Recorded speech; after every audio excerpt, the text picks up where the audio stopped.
There's an honest truth most people never notice about money. It isn't just something you earn or spend. It's a game you've been playing your whole life, often without knowing the rules you follow or who taught them to you.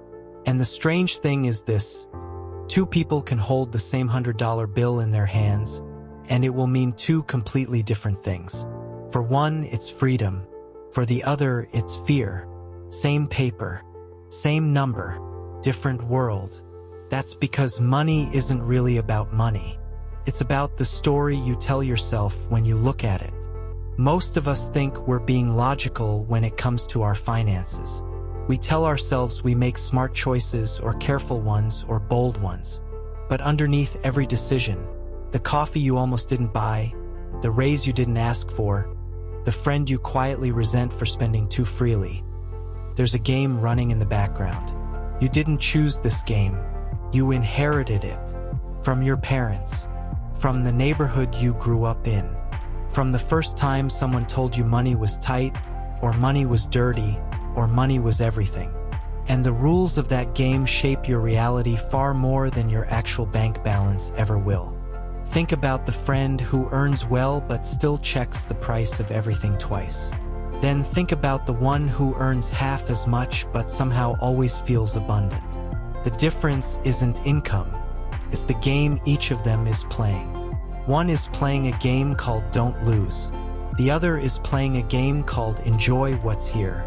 Same city, same coffee, two different realities. The first thing to understand is that your money game was written before you could read.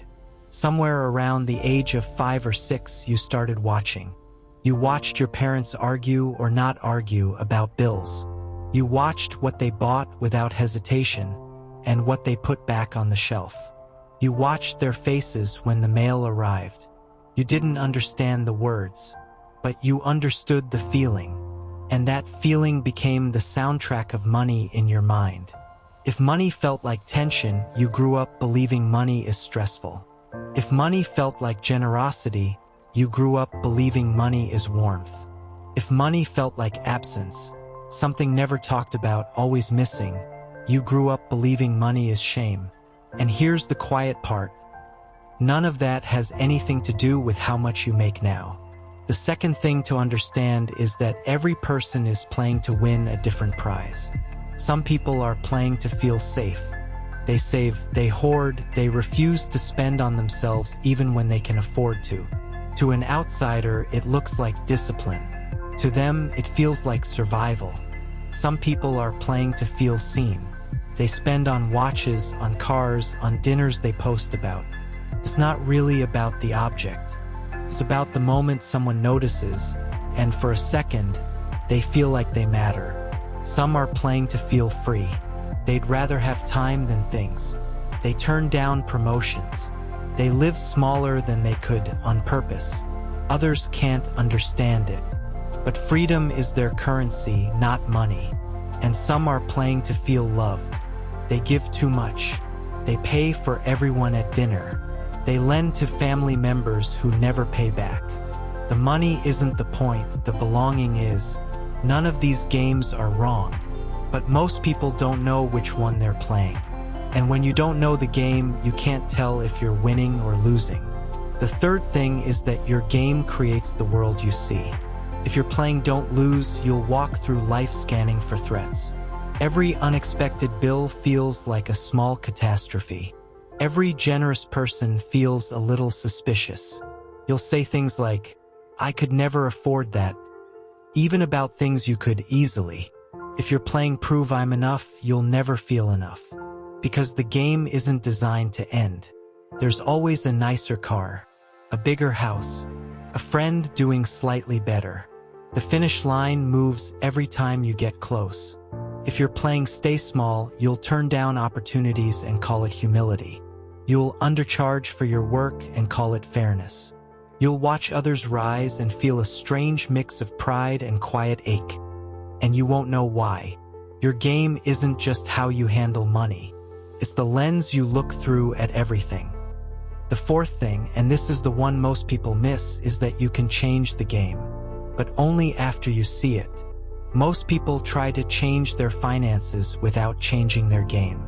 They read the books, they make the budgets, they download the apps, and for a few weeks it works.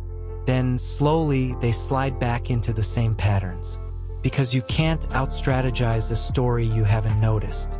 The person who grew up hearing money doesn't grow on trees will subconsciously sabotage abundance, even when it arrives. The person who grew up watching their parents fight about debt will feel a strange guilt every time they succeed. The story runs underneath, quiet as a heartbeat. Changing the game starts with one simple question, asked without judgment.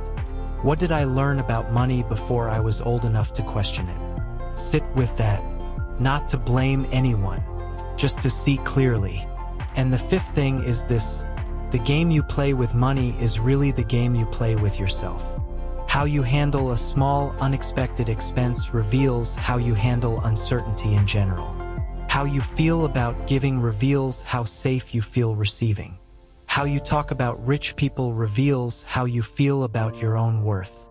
Money is one of the most honest mirrors we have. It shows you what you value, what you fear, what you're still trying to prove, what you're still trying to escape. The people who seem most at peace with money aren't always the ones with the most. They're the ones who've looked at their game, understood it, and chosen gently and on purpose to play a different one. There's a man I once heard about who lived in a small apartment his whole life. He wasn't poor. He simply didn't want more. When someone asked him why, he said something quiet that stayed with me. He said, "I already have enough. I just had to learn how to notice it." That's the shift. Not more money, more noticing. Because the truth is, most of us aren't chasing money. We're chasing a feeling we think money will finally give us. Safety, worth, freedom, love.